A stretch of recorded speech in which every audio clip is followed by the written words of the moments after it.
We just wrapped up a media briefing with the CDC, and there is some pretty big news that could impact your family, your friends, your entire community. And that is that the CDC is updating its recommendations for quarantine after exposure to someone with COVID-19. So right now we know that if you know that you've been exposed to someone with the new coronavirus, the CDC is recommending that you quarantine for 14 days.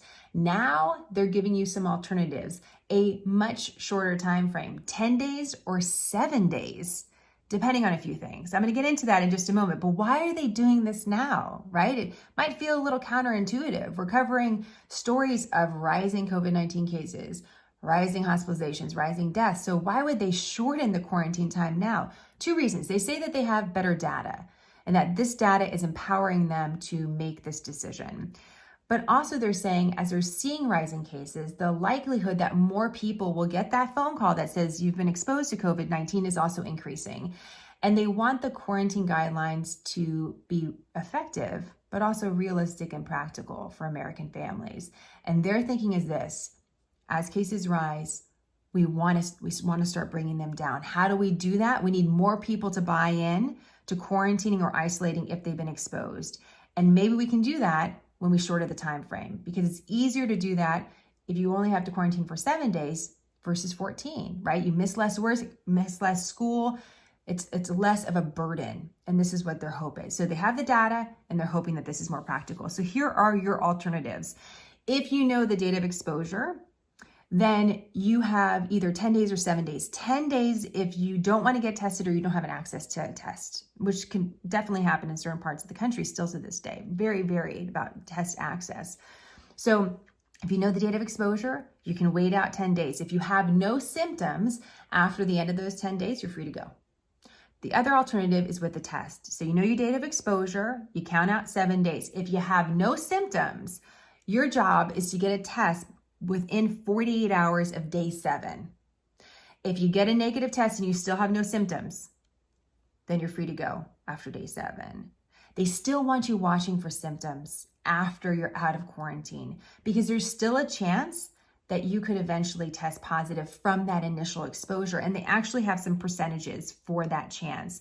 For those that are waiting out the 10 days, that don't get a test, but they waited out the 10 days, they say that there's a residual risk of 1 to 12% that on day 12 you develop symptoms and test positive for COVID-19. But they felt that that was acceptable, a sweet spot, if you will, that they could take, because on the low end it's 1%, on the high end it's 12%.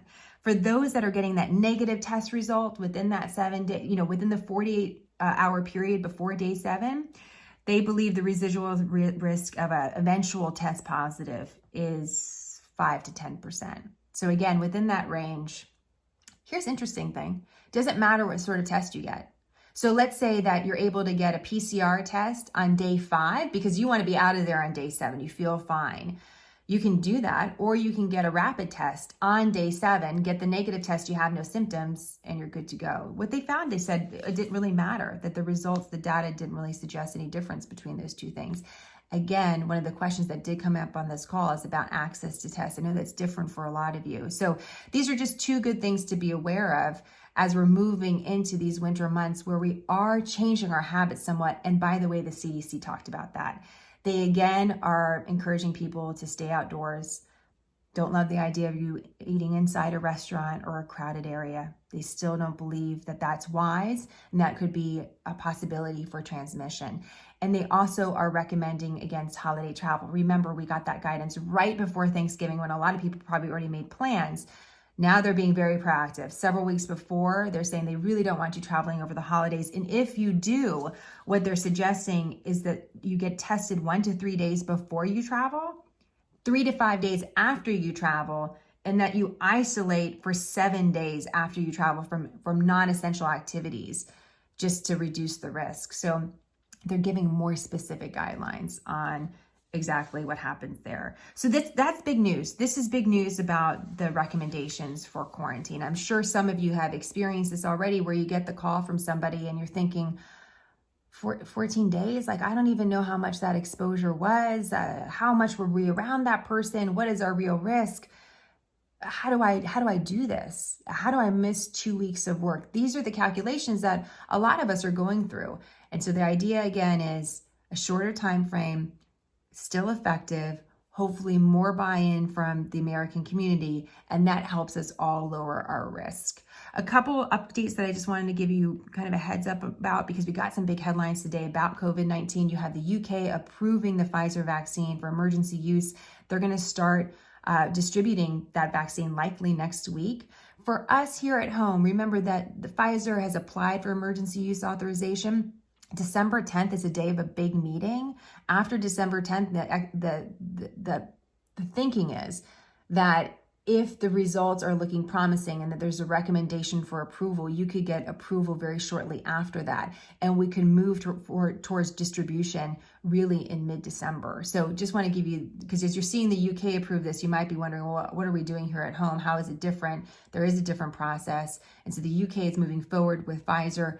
We're still waiting on Pfizer here in the United States.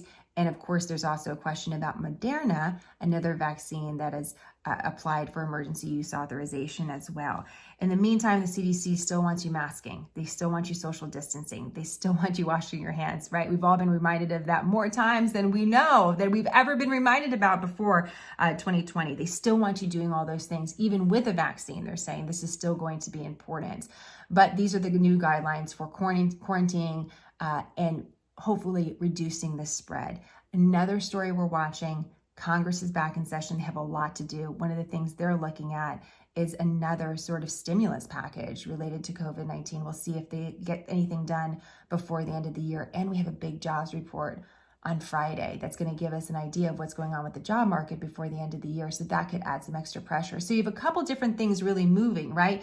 You have the science part, the health part of COVID-19, where we're getting some updates. You also have the economy that's also a factor. But again, these intersect, because if you're able to quarantine for a shorter period of time, then hopefully that's less disruption for school and for work and for daily life. And ultimately, what are we working towards? Towards getting back to a sense of normal, maybe a new normal, but that's what we're working back towards. So quick review of my notes. It doesn't look organized, but I'm gonna tell you something. This works for me. Old school, old school. Last thing just to know, this was an important quote, I think it is. They said testing just does not eliminate all the risks. So even though you're able to get tested, if you're part of that 7-day time frame, you're able to get a test. They just want to remind us of that.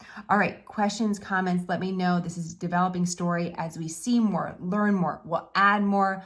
Always here for you to make sure that we are clear, concise, and hopefully to the point.